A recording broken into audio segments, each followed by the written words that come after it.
지난 2010년도 미국 패스트푸드 사업에 있어서 가장 매출이 많은 음식점이 여러분 어딘 줄 아십니까? 우리가 당연히 미국이니까 맥도날드 햄버거라고 생각을 할 것입니다.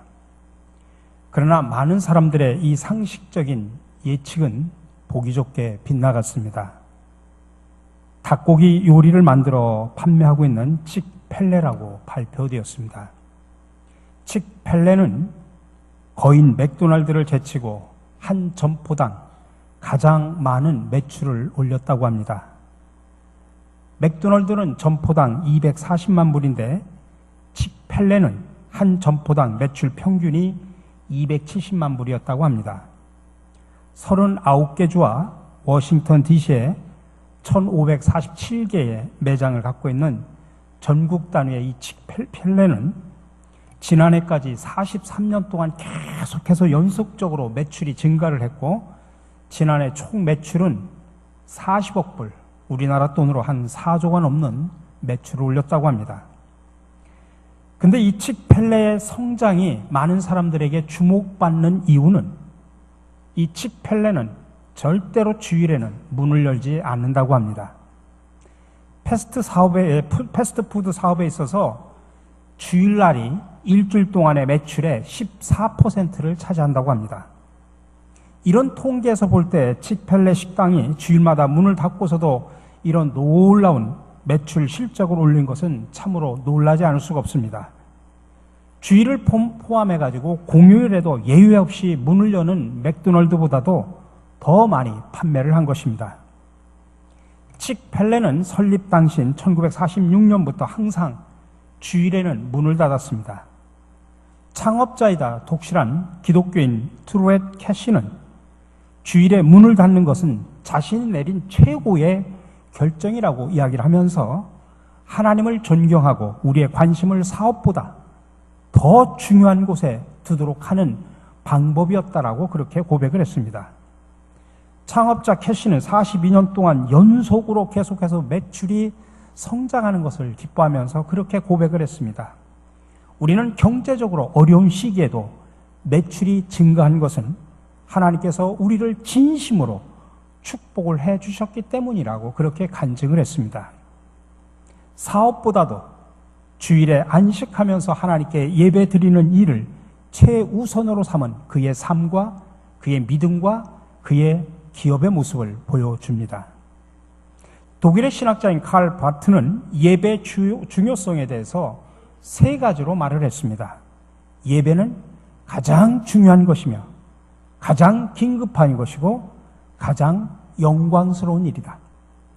그렇습니다. 창조주 하나님께 예배를 드리는 것은 우리 인간에게 있어서 가장 중요한 일임을 믿으시기 바랍니다. 또한 예배는 가장 긴급한 일입니다. 어떤 일도 예배보다 더 바쁘고 중요한 일이 없습니다. 우리가 어떤 약속이 있다고 할지라도 예배 시간이 되면 그 약속을 뒤로 미뤄야 됩니다. 누구와 만남이 있다고 할지라도 그 만남을 우리가 뒤로 미뤄야 됩니다. 가장 긴급한 일이기 때문에 그렇습니다. 또한 예배는 하나님 앞에 가장 영광스러운 일입니다.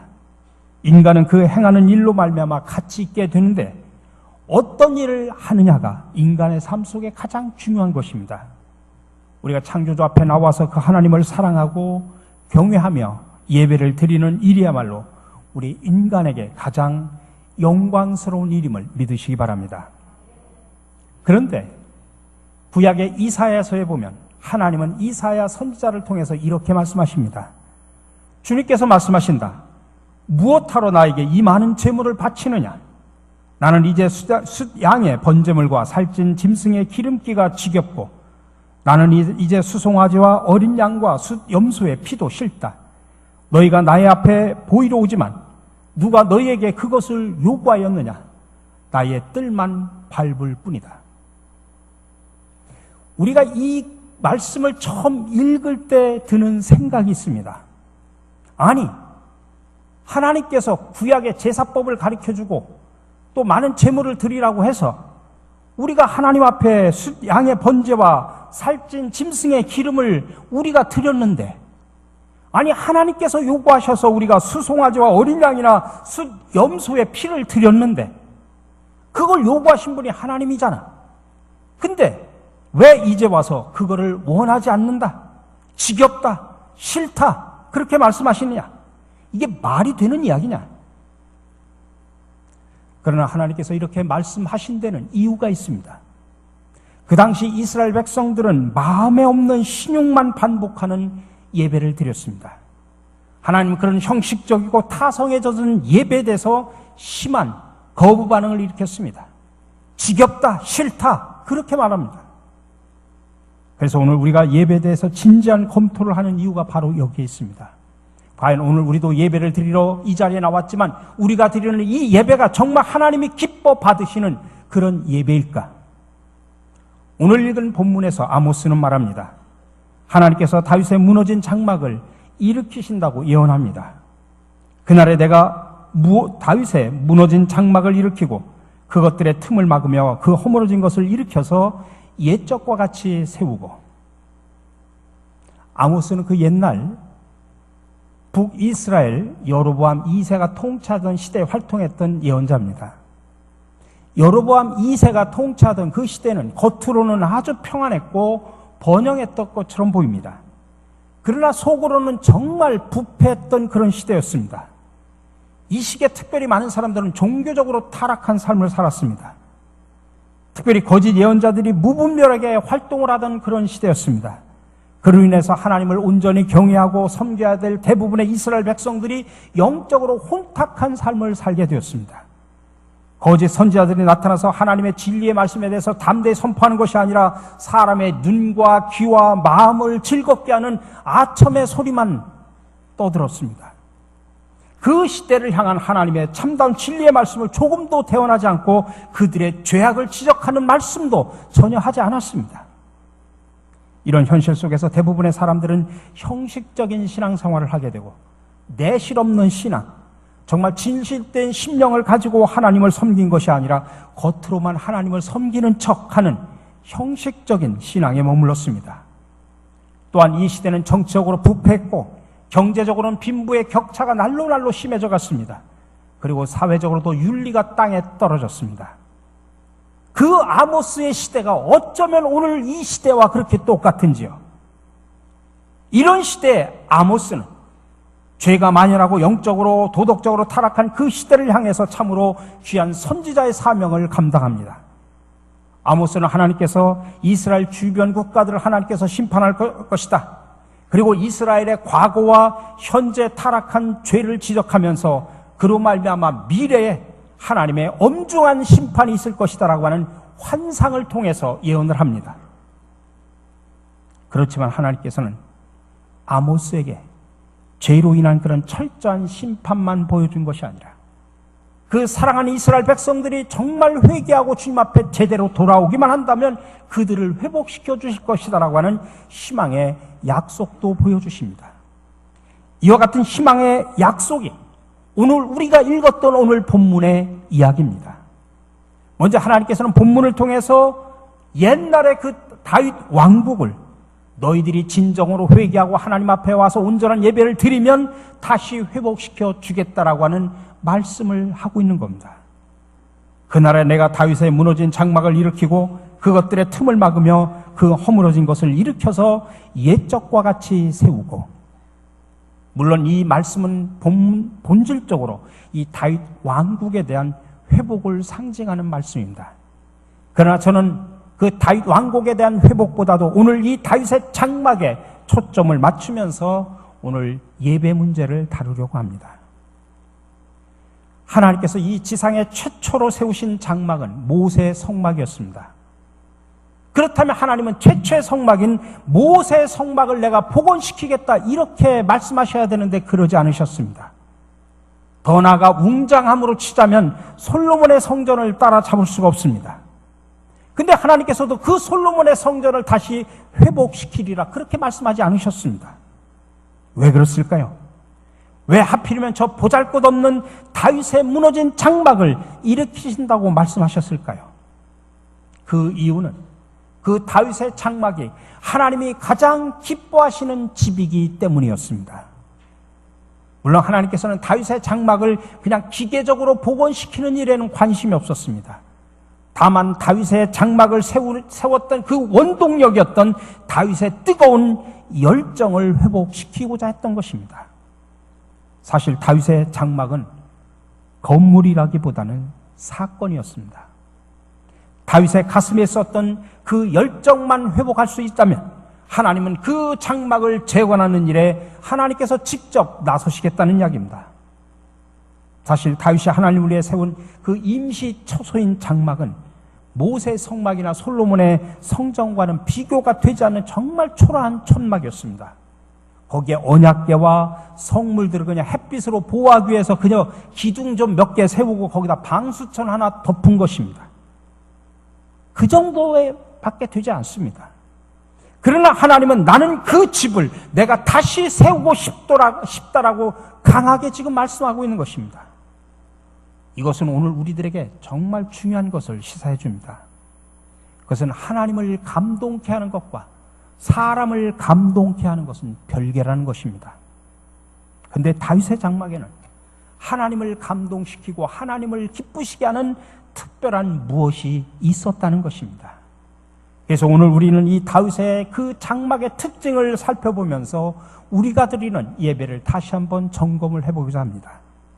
첫 번째로 다윗의 장막에는 남다른 갈망이 있었습니다. 여러분 아시는 분들은 아실 텐데 군산에 가면 한 빵집에 10시부터 빵이 나오는데 2시간 전서부터 그 빵집에 사람들이 길을 길게 늘어선다고 합니다. 군산 시내 그 집만 빵집이 있는 게 아니라 수많은 빵집이 많은데 오직 여기에 이 빵집에만 사람들이 길게 줄을 섭니다. 한 방송국의 한 프로그램에서 리포터가 줄을 서 있는 사람들에게 물었습니다. 왜 이렇게 줄을 서서까지 빵을 사려고 하느냐? 그러자 사람들이 대답합니다. 여기 빵이 정말 맛있어요. 올 때마다 줄을 서야 되는 번잡함이 있긴 하지만 충분히 기다릴 가치가 있습니다. 여러분 연애를 해보셔서 알겠지만 연인들은 상대방이 늦어도 기쁘게 기다립니다. 상대방이 그만큼 소중하고 사랑스럽기 때문에 기다리는 시간도 즐겁습니다. 근데 권태기에 빠지면 어떻습니까? 사랑이 식게 되면 5분만 늦어도 표정이 굳어지고 목소리가 높아집니다. 여러분 생텍쥐페리의 어린 왕자에 이런 유명한 이야기가 나옵니다. 네가 오후 4시에 온다면 나는 3시부터 행복할 거야. 네가 오후 4시에 온다면 나는 그 전 1시간 전부터 나는 기쁘고 행복할 것이다라는 이야기입니다. 우리 사랑하는 성도 여러분, 우리 성도들이 예배를 기다리는 마음이 이와 같아야 된다는 이야기입니다. 우리가 매주 예배를 드리는 그리고 예배를 기다리는 이 시간이 정말 행복한 기다림이 되어야 합니다. 여러분 성경에 보면 사울왕은 하나님의 임재를 상징하는 법궤를 별로 중요시 여기지 않았습니다. 아니 그 법궤가 어디 있는지 그 소재조차도 관심이 없었습니다. 근데 다윗은 달랐습니다. 역대상 13장에 보면 이럽니다. 다윗이 이스라엘 온 회중에게 이르되 만일 너희가 좋게 여기고 또 우리의 하나님 여호와께로 말미암았으면 우리가 이스라엘 온 땅에 남아있는 우리 형제와 또 초원이 딸린 성읍에 사는 제사장과 레위 사람에게 전령을 보내 그들을 우리에게로 모이게 하고 우리가 우리 하나님의 궤를 우리에게로 옮겨오자. 사울 때에는 우리가 궤 앞에서 묻지 아니하였느니라. 법궤에 대한 뜨거운 열망, 갈망을 지금 표현하고 있는 겁니다. 그 모습을 시편 132편에서도 말합니다. 내가 내 장막집에 들어가지 아니하며 내 침상에 오르지 아니하고 내 눈으로 잠들게 하지 아니하며 내 눈꺼풀로 졸게 하지 아니하기를 여호와의 처소 곧 야곱의 전능자의 성막을 발견하기까지 하리라. 내가 하나님의 법궤를 그 잃어버렸던 하나님의 법궤 그것을 찾고 그것을 예루살렘으로 옮기기 전까지는 내가 집에 들어가지 않겠다. 침대에 오르지 않겠다. 자지 않겠다. 그만큼 다윗은 하나님의 임재를 갈망했습니다. 요즘은 어떻게 된 일인지 많은 교인들이 고작 1시간 남짓한 예배 시간을 정말 무료하고 따분해합니다. 그래서 어떤 교인들은 무료하고 따분해서 주보를 펼쳐놓고 틀린 글자가 뭐가 있나 감수를 하기도 합니다. 남몰래 스마트폰을 만지작거리기도 합니다. 아니 마치 내가 하나님의 은혜를 받으면 뭐 큰일 날 사람처럼 예배에 대해서 별로 기대가 없습니다. 여러분, 우리가 예배 실패하는 까닭이 뭔지 아십니까? 이 가운데 하나님이 임재하시지 않기 때문이 아니라 우리가 아무것도 이 예배를 통해서 기대하지 않기 때문이라는 사실을 기억하셔야 됩니다. 성경은 예배에서 기대감이 얼마나 중요한지 누누이 말합니다. 시편 42편에서 말합니다. 하나님이여, 사슴이 시냇물을 찾기에 갈급한 같이 내 영혼이 주를 찾기에 갈급하나이다. 내 영혼이 하나님 곧 살아계신 하나님을 갈망하나니 내가 어느 때에 나가서 하나님의 얼굴을 배울까? 시편 107편에서 말합니다. 그가 사모하는 영혼에게 만족을 주시며 줄인 영혼에게 좋은 곳으로 채워주시미로다. 잠언 8장에서 말합니다. 나를 사랑하는 자들이 나의 사랑을 입으며 나를 간절히 찾는 자가 나를 만날 것이라. 예레미야 29장에서도 말합니다. 너희가 내게 부르짖으며 내게로 와서 기도하면 내가 너희들의 기도를 들을 것이요 너희가 온 마음으로 나를 구하면 나를 찾을 것이요 나를 만나리라. 여러분, 모세 뒤를 이어서 두 번째 지도자인 여호수아 잘 아시죠? 여호수아는 젊은 시절부터 하나님의 임재를 갈망하며 성전에 거하기를 사모했던 사람입니다. 모세가 회막을 떠난 뒤에도 청년 여호수아는 회막을 떠나지 않고 기도했습니다. 회막이라고 하는 게 미팅 텐트라는 뜻입니다. 하나님을 만나는 장소, 오늘날로 말하면 예배당과 같은 곳이죠. 그래서 출애굽기 33장에 보니까 사람이 자기의 친구와 이야기한 같이 여호와께서는 모세와 대면하여 말씀하시며 모세는 진으로 돌아오나 눈의 아들 젊은 수종자 여호수아는 회막을 떠나지 아니하리라. 청년 시절부터 그는 시간 가는 줄 모르고 하나님과 회막 안에서 교제하기를 그렇게 사모했습니다. 항상 하나님의 임재를 갈망했습니다. 그러니 여호수아가 모세의 뒤를 이어서 이스라엘의 지도자가 되는 것은 당연한 것 아닙니까? 우리 사랑하는 성도 여러분, 이렇게 다윗의 장막에는 남다른 갈망이 있어서 하나님이 그 모습을 기뻐하며 내가 이 다윗의 장막을 회복하리라 말씀하신 겁니다. 저와 여러분들도 예배를 드릴 때마다 하나님에 대한 기대와 갈망을 가지고 이 예배에 임하시기를 바랍니다. 두 번째로 다윗의 장막에는 친밀함이 있었습니다. 다윗과 블레셋과의 싸움이 있었을 때입니다. 거기에 보면 다윗이 하나님과 친밀하게 하나님께 여쭙는 장면이 나옵니다. 사무엘하 5장에 보면 다윗이 여호와께 여쭈어 이르되 내가 블레셋 사람에게로 올라가리까? 여호와께서 그들을 내 손에 넘기시겠나이까 하니 여호와께서 다윗에게 말씀하시되 올라가라. 내가 반드시 블레셋 사람을 내 손에 넘기리라. 이렇게 다윗은 늘 하나님과 친밀한 교제를 유지해 갔던 사람입니다. 여러분, 예수님께서도 참된 예배를 가르치시면서 이렇게 요한복음 4장에서 말씀하셨습니다. 아버지께서 참되게 예배하는 자들은 영과 진리로 예배할 때가 오나니 곧 이때라. 아버지께서는 자기에게 이렇게 예배하는 자들을 찾으시느니라. 여기에서 중요한 단어 가운데 하나가 아버지라는 것입니다.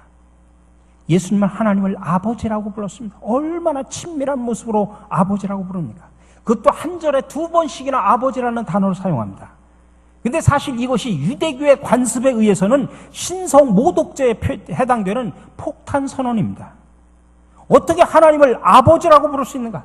정말 위험천만한 일입니다. 그러나 예수님은 그런 거 주저함 없이 예수님은 하나님을 친밀하게 생각하면서 주저함 없이 당당하게 말씀하셨습니다.